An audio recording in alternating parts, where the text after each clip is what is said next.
Hey everyone, Michael Short here. Come on, let's go outdoors. Well, welcome to the Lesser Slave Watershed, an incredible and vital part of Alberta's natural areas.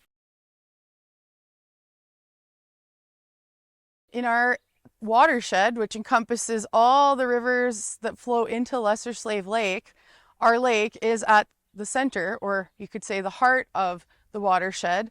And we have a number of tributaries flowing from the Swan Hills and north from the Peavine area that feed into Lesser Slave Lake. And so what happens on the landscape really does have an impact directly on Lesser Slave Lake. So stewarding the landscape helps maintain lake health over time by reducing sediment transport, filtering and trapping pollutants and runoff, keeping stream temperatures cooler for fish. You could say Lesser Slave Lake is the heart. The tributaries and streams that feed into it are the veins and arteries, and the wetlands and riparian areas function as the kidneys that filter the water prior to it entering these streams and eventually the lake. All it takes is a little bit of impact on that landscape and you can see the difference in it, right? And as soon as you can start protecting a little bit of that, and I shouldn't say completely protecting, you want to work with the ecosystem. And we're not trying to say that we can't ever go near the waterways ever again. We have to be realistic with it, right? That's not the idea for this. We want to work with the ecosystem, not against it, right? Definitely. Overall, that's their main objective, obviously. But on my level, it's made a very big difference to our operation. We're more productive, and we've solved issues that we didn't have the resources to solve on our own.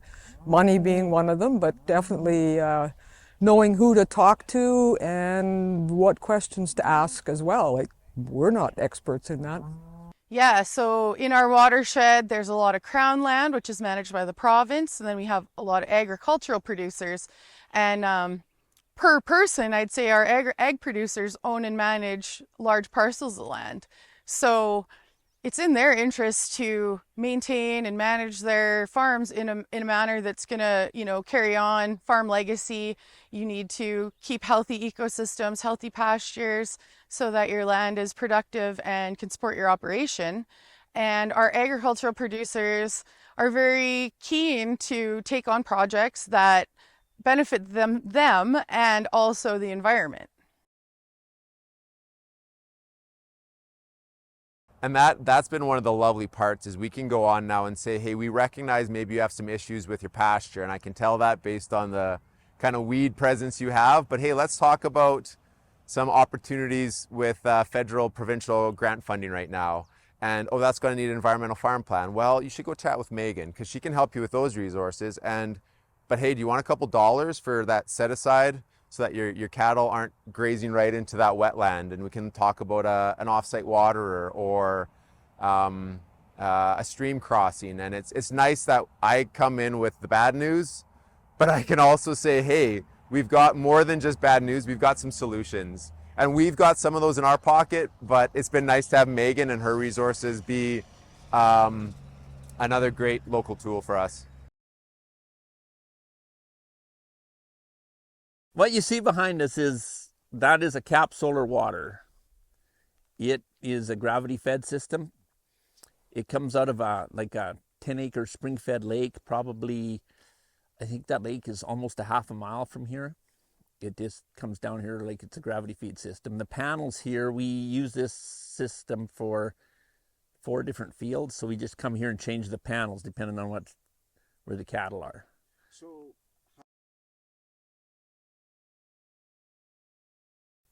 Well, it keeps that water source fresh, right?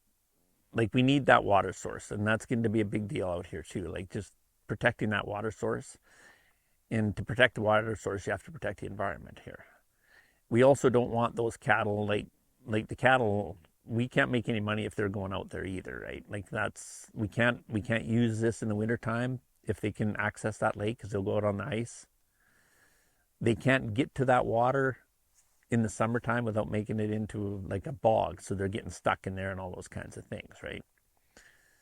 and having the water fresh and that, like the trees around it and all those things, like it needs to be.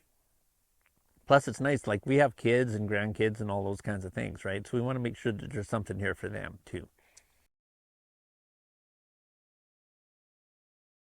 Organizations like us can support producers in talking about their idea. Like, what are the management challenges you're seeing? Like, if your water quality is declining over time and you think it's, due to unrestricted livestock access, well, we could talk about, where's the best place to put your riparian fence? How should we revegetate this? What type of watering system would be a good solution here? If there's power or not, if we need a well. Running an agricultural operation is expensive and time consuming. And this stuff, it's important as well, but, feed and fuel costs and things kind of have to come first. So for us to be able to come in with some support really, I think, gets things off the ground. Very happy. They're very easy to talk to. They are quick to understand the issues and help us deal with them. It couldn't be a better relationship, I don't feel. They're very, very effective at what they do. I had completed an environmental farm plan a long time ago.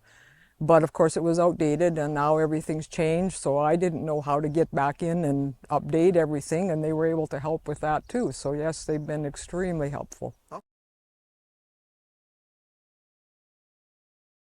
Well, and then like I said, it helps the environment. Like this is probably about 40 acres fenced out here. But I don't want, $500,000 worth of cows walking out on that ice either. So that it just makes sense, right? And to keep the water clean, like that's like things like the fish in the lake, like the Lesser Slave Lake. Like most of us don't appreciate what those fish are worth out there. They're eventually going to be gone out there because of the way we're fishing and the way we're doing all those things. And then we'll understand just how valuable they actually were to this community and the whole economic thing around here, right? Yeah, if you want to be able to take your grandkids out there 30 years from now and have them catch a fish, we need to start thinking that way right now.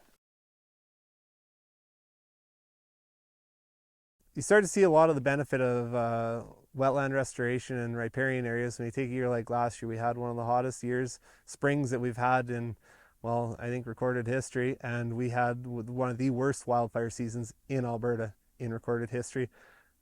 Right behind me, not a mile, is where that fire came to. A lot of people realize how precious that water is and how can we protect that and work with it. We're not saying we can't just walk away and say we're not going to do anything anywhere near it. Let's work with it. Let's try to find ways, and that's optimistic. So yeah, the future looks good.